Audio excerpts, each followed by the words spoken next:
Welcome to the eCommerce Profitability Show, a podcast by Link My Books. We speak with profitable e-commerce store owners and experts to help your e-commerce business become profitable. Because revenue is vanity, profit is sanity. I'm your host, Dan Little.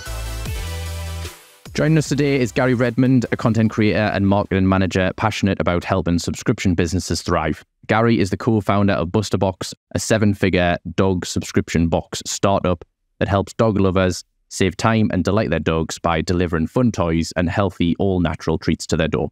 Gary's achievements at BusterBox are nothing short of remarkable. From building BusterBox from 0 to 3 million in annual recurring revenues with 10,000 subscribers across the UK and Ireland, his strategic vision and execution have driven substantial growth. Gary, it's a pleasure to have you on the show. Thank you for having me. It's a pleasure to be here. Okay, so jumping straight in then, talk to me about BusterBox and the thought process behind its genesis. Yeah, so the three co-founders are me and my two childhood friends. We know each other like 20 years or more. We went to school together, used to kick footballs around and stuff. That's Liam Brennan and Paul Carrick. So we saw the subscription box industry kind of take off in the US, particularly with like Birchbox, Glossybox. And the two lads, I was actually living in Canada at the time. I was born and raised in Dublin, but I moved to Canada and they were looking around to see if there was an idea. And they saw BarkBox in the US. And we also saw maybe some gym boxes, and we had the idea for a subscription box, but we didn't know kind of what niche we wanted to go after. We looked at BarkBox and they seemed to be quite successful, and Liam and Paul obviously had dogs. I didn't even have a dog at the time, which was interesting, but I didn't even live in Ireland either, so we kind of got it launched while I was still over there. But yeah, like we just went with BusterBox, the dog subscription box, and we kind of noticed a location-based gap in the market because there was no one really doing it in Ireland. There wasn't any big companies doing it in the UK either. So yeah, that was kind of just the idea and we just ran with it. Yeah, nice. So what's the story behind the name then, BusterBox? I see that maybe it used to be called ScoobyBox. Yeah. Is there a story there? There's a funny story about that one. So we used to be called ScoobyBox and we actually ended up on Dragon's Den in Ireland, the Irish version in 2017. And right before we went on, we decided to trademark the name, which was ScoobyBox at the time. But the minute we went to trademark it, there's a funny story about we went to the post office to collect a letter and it was about as thick as a book. And it was Warner Brothers who sent us like 100 pages of how we own this name and how we own Scooby-Doo and all these variations of this trademark. So basically change your name or else, which is a big challenge, obviously, because we were almost 2 years in business and we'd spent a lot of time building up the brand, building up the name ScoobyBox. And then we had to just pretty much within 2 or 3 months erase it, delete all pictures from social media and kind of start over. So that was difficult. But yeah, so the name BusterBox, we just wanted to have a good name. We spent a lot of time going back and forward, looking at domain names, which I'm sure most entrepreneurs will be familiar with. You're not an entrepreneur if you're not buying domain names and not using them. But this one actually cost $2,000, which was very expensive at the time. We were still very early, so we had to do a payment plan and pay for BusterBox.com. But some of the other names we came up with were just awful. So it was worth it in the end. Yeah, I think that's a good lesson there, though, for the audience, is that when you're looking to think of a name for your business, one thing is to look for your domain name. And the second thing I always do is look for trademarks straight away. Like, is there going to be something that's going to get in the way? I've had similar things in the past. I had a brand that used to be called Absolutely Lush, and it was fine to trade like that. And then as soon as I went to get the trademark, Lush, the company, objected and basically said, no, you need to change it. So that company then became called Absolutely Lovely. And that one went through and we got a trademark for that. But yeah, I learned the same lesson. And now when I start something, look for the domain name, look for the trademark straight away. Is it going to be possible? So what particular pain points for pet owners did you aim to address with this innovative solution then? Yeah, I mean, with most subscription boxes, like it's a pretty new concept, right? So you're not going to be an essential product, basically. What you're doing is you're adding convenience to people's lives, or you're adding access to cool and unique products they wouldn't normally find elsewhere. Okay, so that's the same no matter what kind of niche you're serving. For us particularly, it was our customers are really interested in new toys, exciting toys. They're interested in high quality products for their dog. Like we kind of go for the premium end of the market. We use like natural treats. We don't use like poor quality or cheaper treats or anything like that. And we also make it an experience for the customer, because when the box actually arrives, after the first box or two, the dog starts to realize the box is for them and they go crazy when the box arrives. And then that kind of guilts people into not cancelling, which works well for us. But yeah, so we basically have an experience of happiness. We help you make your dog as happy as your dog makes you. That's fantastic. That is definitely the most innovative churn technology that I've thought about before. What a good way to make it work. Okay, so Subscription-based models have obviously gained popularity in e-commerce in recent years. From your experience, what are the key elements to successfully optimize and manage the e-commerce subscription business? Yeah, I mean, with any subscription business, it's very important to be, and any business really, to be clear on your ideal customer and exactly who you're trying to target and how you can help them, okay? So making sure that you understand your customers' pain points, you basically understand what they want from your subscription, and you're able to communicate that on your website in the form of benefits, saving money, saving time, accessing more products or adding more convenience to their lives. Obviously then, when you are clear on your ideal customer, you want to make sure that you're optimizing your website to convert, which in our subscription box business, we don't send people to a storefront. We have kind of a simple landing page with like a sign-up flow, which is kind of focused. And that's different to a regular e-commerce business in that, there's not a list of products or things like that. It's just kind of one focused journey where you come to the website and you decide to sign up and then you sign up. We do sell one-time products, but it's more of a back-end thing. So that's the second thing, is I would optimize the website to convert visitors into subscribers. And the third thing would be to focus a lot on email marketing as much as possible, trying to capture as many emails as you can. Again, similar with most e-commerce businesses, people are not ready to sign up right away, particularly for a subscription. So if you're not capturing enough emails or you don't have a good follow-up strategy, you're going to basically really struggle to get people to actually subscribe, because even for a one-time product, how often do you just click on an ad and buy right away? With a subscription, you do even more research. You want to look into the company. You want to do some Googling. You want to look at reviews and things like that. So if a customer, if you're waiting on Facebook or another platform to send somebody to your website ready to buy today, you're going to miss out on a lot of people who are ready to buy in a week or ready to buy some convincing or whatever. So they're the main things. And obviously driving traffic. What we found in terms of optimizing the growth is to have a strong offer. So if you're clear on your customer, your website is optimized, you have a good follow-up strategy, your advertising strategy focuses a lot on offers, like free gift with the first box or a discount on the first box, and then it renews onto the full price subscription. That's kind of how we optimize the marketing for the subscription box anyway. So are you using something like ClickFunnels or Samcart, or is it a custom built system? Yeah, we use a tool called Subly. It's like a platform specifically for subscription businesses. It's not a plugin. It's actually a full suite platform, CRM, order system, and it's got some cool automation features in there as well. The guy who owns it's actually from Scotland. His name is Stefan. We actually became friends. We launched around the same time, and we helped him to kind of build out the platform, and he put in features that would be helpful for us. So it was a good relationship. Sounds like a cool guest to have on the show as well.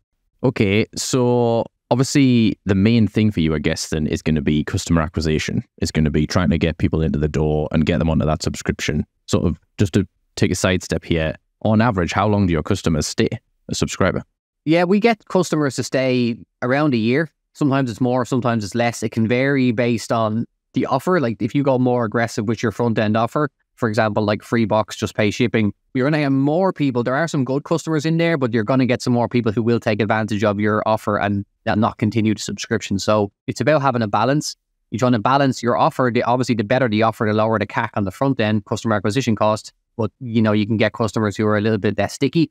Whereas if you were to do something like a free gift or like a smaller discount, free gifts actually work really well because you build up that reciprocity. So when customers actually get like something like a free dog bed when they subscribe, they get the bed, they get the box, and then they're happy and they're kind of more likely to stay on after that. So that's kind of how we acquire customers and how long we keep them. How do you strike the balance between acquiring new customers and retaining existing ones? Are you doing anything specifically for your retention as well? Yeah, like in the beginning, most people need to create a reliable and scalable acquisition channel. That's the first thing. There's no point in trying to focus too much on retention if you haven't sorted your acquisition. And that's where the majority of people who begin in this industry struggle. And it's the death of most of these businesses is that they never really figure out and underestimate how difficult it will be to get people to sign up because people don't want a subscription. They would probably rather just come to BusterBox.com and buy one box and be done with it. But we don't actually advertise that option because we would prefer and we make money when you sign up for 6 or 12 months. So in terms of the balance, we do tend to focus on acquisition a little bit more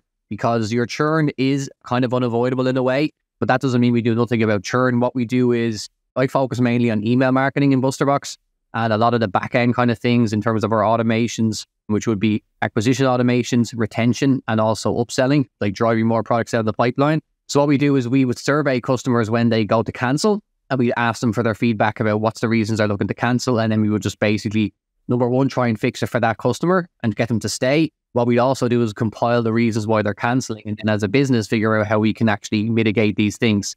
a lot of people say it's going to be price, but usually it's that they don't see the value in continuing. So what we try and do is sometimes we'll offer a discount or an extra product in each box. We even have a perk for our customers where they get free access to a video vet for being a subscriber. So that's kind of what we do in terms of the retention and the balance between. But we also focus a lot on win-backs.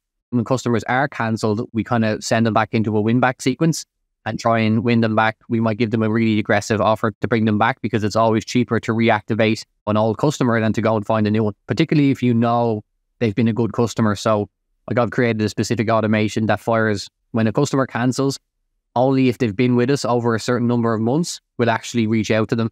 Because people who come on for 1 or 2 months, you don't want to, for example, reach out and ask them to come back because they probably haven't paid off the acquisition cost for them.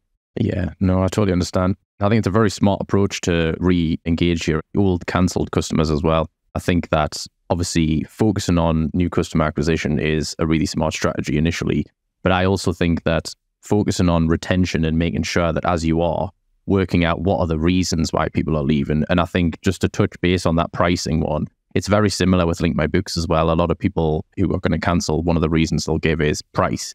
And I don't think the real reason is price. The pricing is perceived value. They don't understand the value that the tool is able to provide, and therefore they don't put enough monetary value towards it. And I can imagine it's the same with pretty much any subscription service. So I think that is a key point to retention as well. Yeah, particularly in 2023 for us, we kind of focus a lot more on retention and upselling, as I mentioned, just because of the economy. Customers were harder to come by, customer acquisition costs were rising, and you look at your cancel list and there's thousands of customers there who were at one point a great customer, and for whatever reason, either due to us or due to them, they decided to cancel. And we were like, let's start reactivating these people. That was a big focus for us last year, which really helped us because we spent less on marketing last year than we did in 2022 and maintained the same revenue. So it was kind of a lot of blood, sweat and tears, as they say, just to get people back and open up the dialogue and reactivate people. So it's a good strategy, especially when things become more challenging on the front end. Yeah, absolutely. And I couldn't agree more with what you said around the cost to acquire a new customer is often like hundreds of pounds, let's say. And to reactivate an existing customer when you've already spent that money and they've already spent some money with you,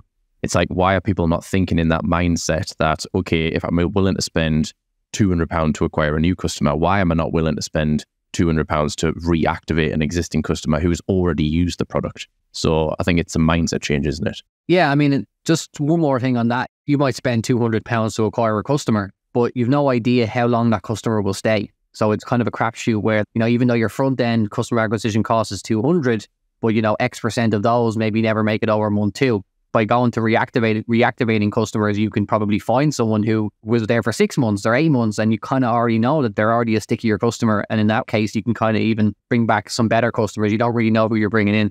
Yeah. So in one of your articles that you wrote recently, you mentioned that upselling your current customers or maximizing sales from your email list is the key to healthy and profitable subscription business. Can you elaborate a little bit more on that?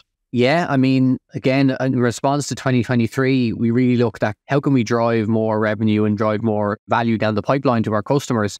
So what we did was we created like add-ons. So we had other like recurring products. Like, for example, if you're getting the normal box, you can add on some things that may be more convenient for you to get through your subscription. So we're trying to leverage the fact that you have a recurring subscription and allow customers to kind of build on top of that subscription. So whether it's tennis balls, whether it's a dog bed, like we won't charge you any shipping for a dog bed. So if you are a customer of BusterBox, instead of going to Amazon and paying, maybe it's free shipping, maybe it's not, or wherever you decide to buy online, we can actually deliver you products that are maybe a little bit bigger or more expensive. We won't charge you anymore. We can add things inside of your box. We won't charge you any shipping. So we're trying to leverage that convenience and the fact that the customers know that there's the box coming up and allow them to add more products to their subscription.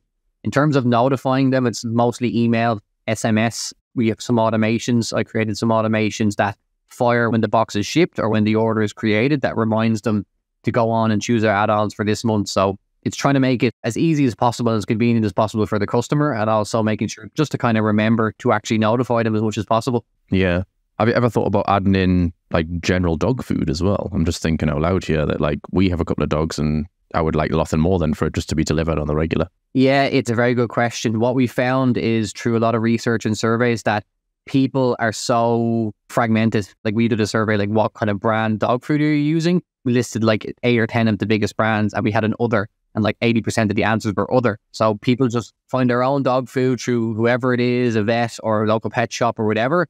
Maybe it's white labeled, maybe it's, maybe it's all coming from the same factory. I know there's a big dog food business in the UK, does a lot of white label stuff. The difficulty with that is the customer acquisition. We have tested it in the past. We did a test in Ireland in 2019. We were kind of a bit smaller, and it was kind of a lot of brute force, having to call people up and get them to try it. And there was acquisition costs here. If you want customers to try it, even if they're a current customer, you're going to have to give them usually a trial. Even if they pay shipping, you're still down money on it. So it can be a good way of doing it, or a good upsell, but it sounds really easy, but it's not quite an easy thing. Plus, convincing people to move to a different food when their dog is happy and settled, it's not really something that people are doing kind of easily, shall we say. Yeah, no, I totally understand. So when we're thinking about all these things that you're upselling as part of your subscription boxes, how are you measuring the success of those, like maybe email marketing efforts? What are the sort of KPIs that you monitor closely in your business? Yeah, obviously we monitor our metrics in the subscription. The one-time orders are not part of that. So we just track how many sales we got. What's the return on the effort really? With our current customers, as I said, we don't spend to acquire customers for one-time sales. We just spend to acquire the subscription customers. We track all the metric for the subscription, and then we just add gravy with the add-ons and the one-time sales. Up towards Christmas time, we would also do some Christmas bonus gifts or hampers and like gifts and stuff like that. So we always try not to leave any money on the table. Particularly around Christmas, people just go crazy. Even though they're buying a box of toys and treats for their dog every month, they'll still spend, 70, 80 pounds for a bigger box in a bag or like more stuff. So it's interesting, but in terms of actually tracking it, it's just really with the one-time orders, just how many sales we got and what revenue we did. Yeah. And I suppose, I'm sure you'll agree that your email marketing strategy often starts with building a high quality list. How did you go about building and nurturing and keeping engaged that list? Yeah. So what we do, as I mentioned, in our website, if people want to have a look at BusterBox.com, it's not a traditional e-commerce store. And when you go to the website, obviously there's a landing page explains about the product. But when you actually go to sign up, what we bring you into is what's called a sign up flow. So we ask you a couple of questions about your dog, their name, their size, birthday and breed. And then in the fourth step, we ask you for your email address. And this works really, really well compared to like a normal pop-up because it's not annoying and people don't close it the majority of the time. And it's built into the actual sign-up process. So people have a couple of micro commitments on the first couple of questions. And then it makes sense for us to ask them their email if they've told us about their dog. So that actually converts like sometimes over 30% of all of our traffic to an email lead, which is really, really effective, which means our follow-up is also really effective. And the leads themselves have high intent because they've obviously been to our website, they've looked at our ads, seen our offer, and they've come over with the intention to at least have a look. And that means we're not getting leads that are maybe have no interest or from a blog or whatever. The leads are quite targeted. So that works really, really well. It's kind of unique for a subscription box business. But even in that case, a lot of people who have a subscription box business don't actually have a sign-up flow. It actually led me to create an app called Formify, and it's actually a sign-up flow builder. It's kind of just a side project I've been working on. I kind of help other subscription box founders and e-commerce founders to install that and grow their subscription box business as well. Smart. That's actually really interesting because we recently split tested something very similar where when someone goes to sign up for like my books and clicks the like get started for free button, the first thing we did was get them to sign in with either Xero, QuickBooks or Google. And so we split tested recently that instead of taking them to that page first, we also asked them some questions first, like about their business and what sales channels they sell on, who they use for bookkeeping, if they've got an accountant or not, just to like get a bit of micro buy-in, like you say, without them having to give over any real personal information. And then we took them to the sign-in page. And we saw like a 25% increase in conversion just by making that one change. Did you split test yours out of interest, or was it always like that from the beginning? It was always like that from the beginning, but I do have people who've installed a sign-up flow through using Formify and it's had similar results, if not more. Like sometimes people have gone from getting 3 leads a day to 30 a day. So it's very, very effective. It's crazy, isn't it, that you can just ask people a few sort of questions and that will then open them up to the ability to give over a little bit more personal information. Interesting. So what sort of tactics are you using for your email list longer term? So obviously you're collecting these emails up front and then you're sending them, I guess, a flow of emails to try and convince them to take a subscription box. But say I'm a customer who's already taken a subscription box. What sort of things are you using longer term to keep me engaged and keep me wanting to be subscribed? Yeah, so we have a welcome series. We let people know about the brand and the story and things like that. We do a lot of competitions with our customers to generate user-generated content. So a couple of months ago, we did find the dog who looks most like Buster, which is our mascot with kind of a black patch over his eye kind of. So we actually had a lot of people send us in pictures of their dog, and we gave a prize to the winner, the dog who looked most like Buster. And next month, we're starting the cutest dog in our pack. So what we're going to do is we're basically going to have a competition to get customers to send us in pictures or videos of their dog enjoying their box. I mean, people love to take pictures of their dog anyway, but it's great for us to have this sort of user-generated content coming in for our own ads and emails. And the winner is going to get 3 free months of BusterBox, and they're also going to have their dog featured inside the leaflet, inside the box with all the customers. All the other customers will see it. So depending on the success of that, we might continue to do that. But yeah, we're constantly trying to have a bit of personality. We're constantly trying to keep our customers engaged and like not just be a transactional business, and actually show some interest in our customers and keep them happy.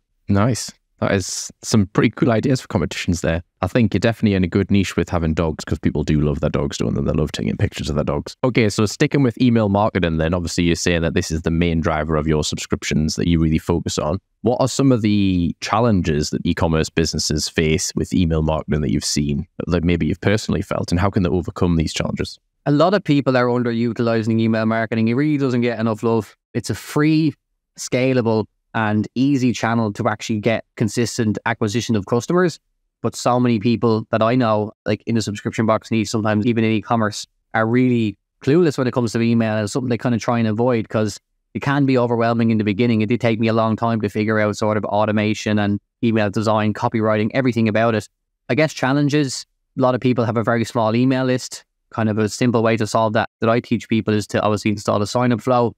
People are sending emails that are not getting any responses or any sales. Again, that can depend on the quality of leads that they've brought in, or the source of the leads that they've brought in, or the emails that they're actually sending are not making enough offers. They're not sending emails that are actually going to generate sales. They might be sending emails with content. Like a lot of people I find are wasting time, in my opinion, writing newsletters or, going and researching. By the way, I've done this as well. I'm not talking from an ivory tower here, but I used to spend a lot of time going and finding content on Google and sort of rewriting it and coming up in newsletters and sending it all out to build that nurture. But then when I try and send a sales email, I would get very little to no sales. So all this time was being invested in nurturing without actually ever asking for the sale or ever achieving the sale. So that's some of the most common challenges in terms of email generation, email conversion, and just generally being a bit allergic to email, I would say. Yeah, I totally understand. In your recent article, Maximising Q4 Profits, No Ad Spend Needed, you mentioned that you've consistently turned November and December into your most profitable months for the past 7 years. Could you share some key email marketing strategies or tactics that you've been particularly effective with in driving more sales, specifically during the peak season? Because obviously a lot of people spend a lot of money on ads in Q4. We personally turn our ads off as well because it's just way too pricey. How can people be utilizing email marketing during that when people's inboxes are getting flooded? What's the tactics you use? So for a subscription box business, and similar to most businesses, you're going to have 3 different buckets. You're going to have your leads, people who are not subscribed or haven't bought from you. You're going to have your customers. In our case, we have current customers. An e-commerce business is probably going to have past customers or VIPs or whatever. And then you're going to have people who are cancelled or disengaged. So what we did with the leads, obviously, is make really aggressive offers around Q4, particularly around Black Friday, when, like you said, ad budgets have to usually come down because competition is so high. You really want to leverage your email list and make sure you're making this unbelievable offer to your leads to get them to actually convert. Then with our current customers, we did, as we mentioned, a lot of Christmas gifts, hampers. We also did a tactic which called Reply Yes. How this works is that because customers are already subscribed to us, we actually send them an email highlighting a particular offer we might be running, like the Christmas hamper or whatever. And we just ask them to reply yes if they want the claim. And then basically we have, if you reply yes, you're giving us permission to bill your account. And we actually create an ad hoc order for them. So it works really well for us because the customer only has to type 3 letters and we can create an order for them. They don't have to log in again or go to Shopify or whatever. So we just reply yes, this is yours. It'll come with your next box or come in your December shipment. It's got really, really cool 10 items or whatever for your dog. It's going to look great under the tree. Reply yes and it's yours. Done. So that's what we do for current customers. And for cancel customers, again, go aggressive with reactivations and obviously play on the fact that it's Christmas soon. So, it's Christmas coming up. We'd love to bring you back. We'd give you a free box for Christmas if you commit for 6 more months, stuff like that. So that's how we hit the 3 different buckets over Q4 and Black Friday. Nice. That is really smart. I really like the reply yes. We've done stuff like I'm in for customers who are not subscribed yet, who have seen all the usual emails. Then we do one last one, which is just we'll give you 50% off for 3 months and we'll assign you an account manager. Just reply, I'm in. And that works as well, but it's not quite as good as you've got the sale at that point. So yeah, I really like that when you've already got the card deals on file, 3 letters, and they've got an extra order. That's really smart, removing barriers for customers. So the e-commerce landscape is obviously quite dynamic, changing all the time. Trends and customer behaviors are evolving. How do you stay attuned to industry changes? Yeah, there's been a lot of challenges recently going back to the iOS changes, obviously the war, inflation, Suez Canal, Red Sea going on at the moment for all of our products. So, I mean, keep your eye on the news, obviously. Be aware of the general macroeconomic environment. And that's how we stay attuned. Just keep your eye and ear open for kind of what's coming up, what's changing. Obviously, email marketing has changed in 2024 with the requirements for DMARC and DKIM to be set up, which was an annoying few hours for me to figure that out, but I finally figured it out. So just keep on top of it. But for us, we're constantly trying to innovate, particularly on our front end with our offers and making sure that we're always hitting our sales targets, finding other ways to keep our customers engaged and reactivating as many people as we can. Are there any groups on Facebook or LinkedIn or anything like that that you're part of where you're getting this sort of e-commerce specific news, or any specific newsletters that you're subscribed to? Where are you getting it from?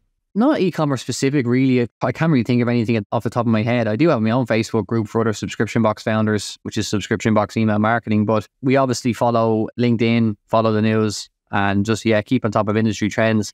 Nice.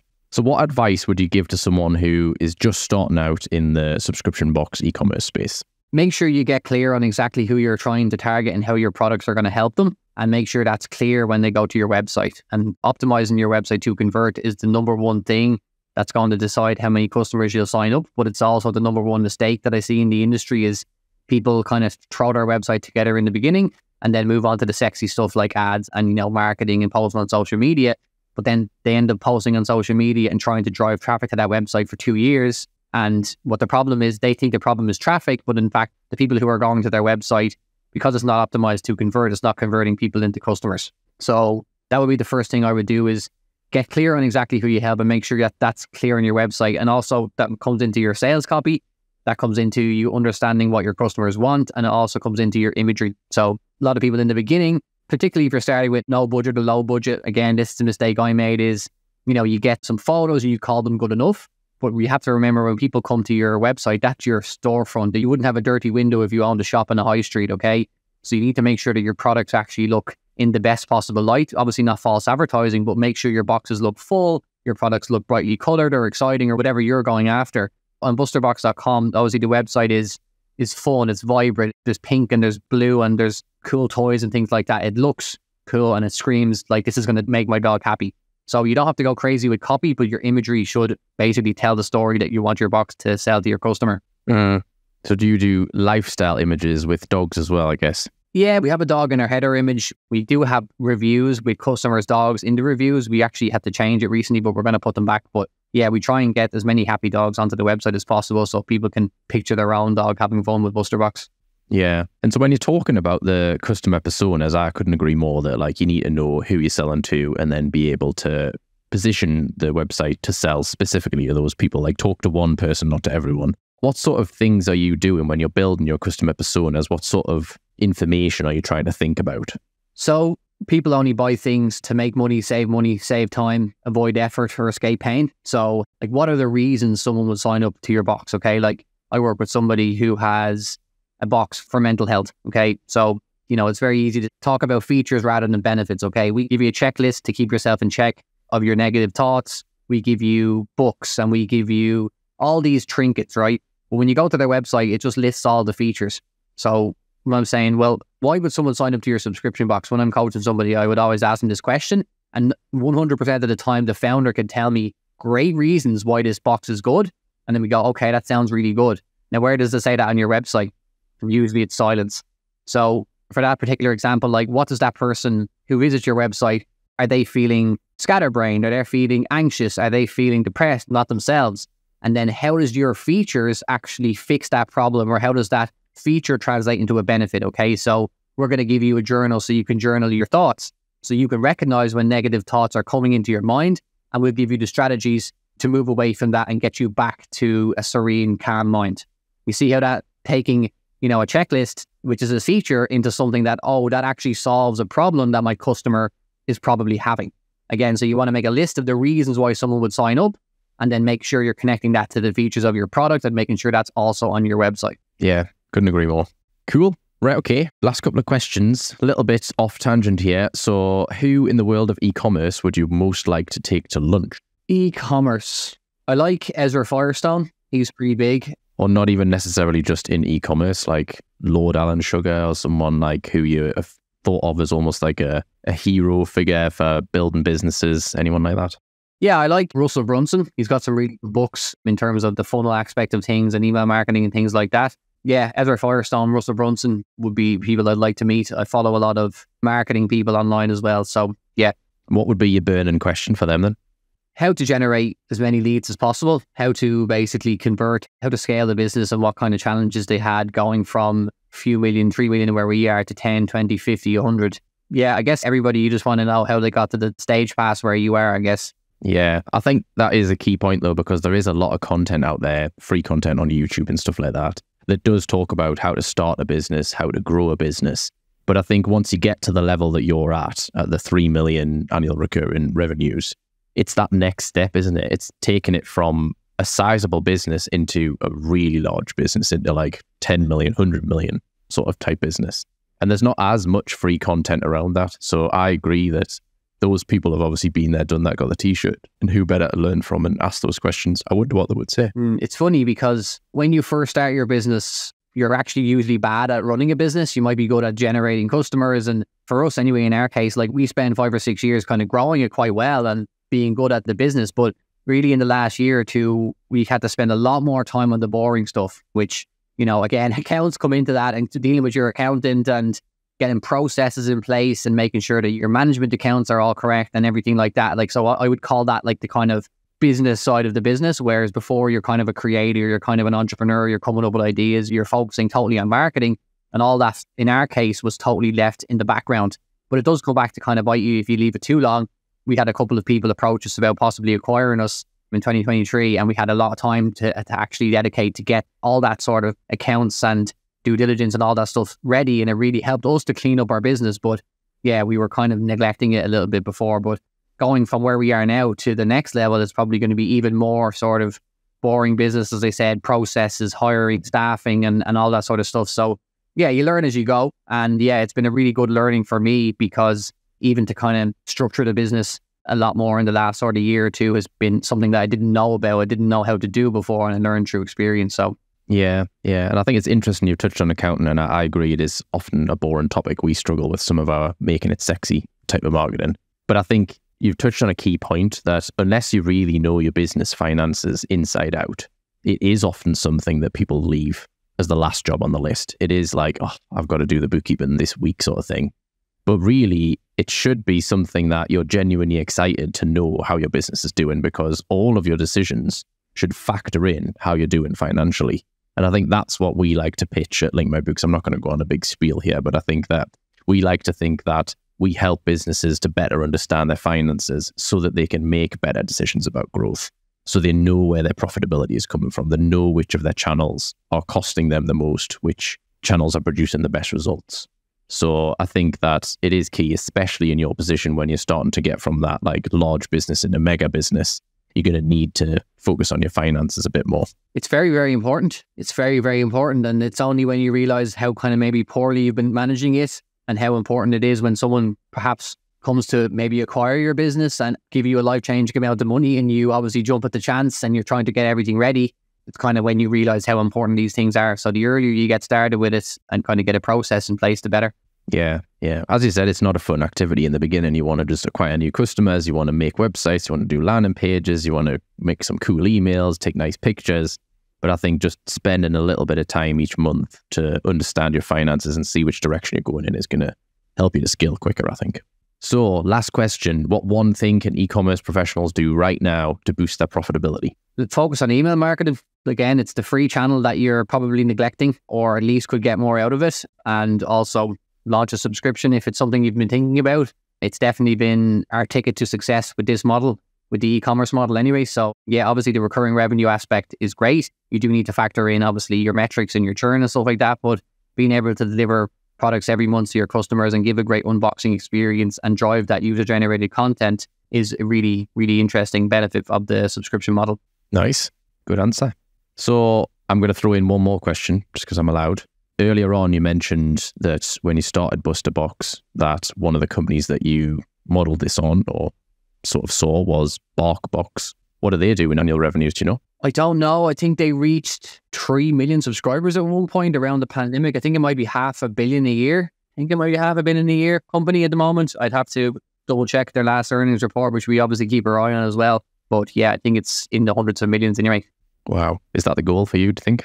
Or be acquired by someone like that? Probably to be acquired by someone like that. Because one thing we've struggled with for the longest time is actually raising investment. Like, we've grown the business to this size with very little investment. In 8 years, we've got less than 500,000, where a lot of our competitors have got tens, if not hundreds of millions. BarkBox raised over $100 million.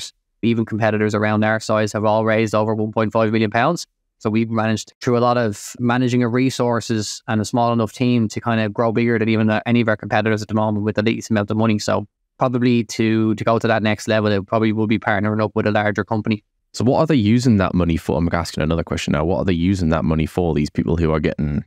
So BarkBox got 100 million. Are they using that because the customer acquisition cost takes time to catch up with your LTV? Is that the reason? Yeah, customer acquisition cost, obviously scaling up the business to access better economies of scale. There's cash involved if you're ordering your products directly from China in our case, or in their case anyway. So yeah, like, there is cash required. And again, like, staffing, if you want to get these customers, sometimes it's not as easy as just spending more money on the channels that work. It's bringing in people, or finding new channels. And when you find a new channel, if it's partnerships, if it's influencers, the founders sometimes don't have the time to do that as well. So you're kind of bringing in staff, you're investing in your growth, and you're also accessing cheaper products and scale. Yeah, cool.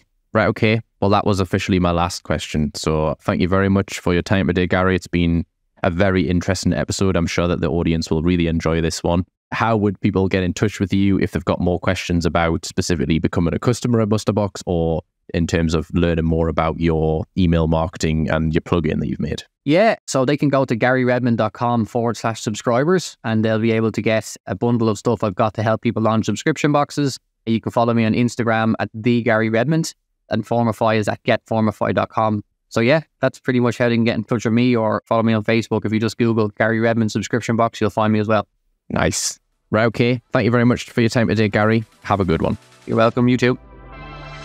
The e-commerce profitability show is brought to you by Link My Books. To find out more about Link My Books and how to accurately automate your e-commerce bookkeeping to ensure profitable growth, visit linkmybooks.com, and then make sure to search for e-commerce profitability in Apple Podcasts, Spotify, and Google Podcasts, or anywhere else podcasts are found. Make sure to click subscribe so you don't miss any future episodes. On behalf of the team here at Link My Books, thanks for listening.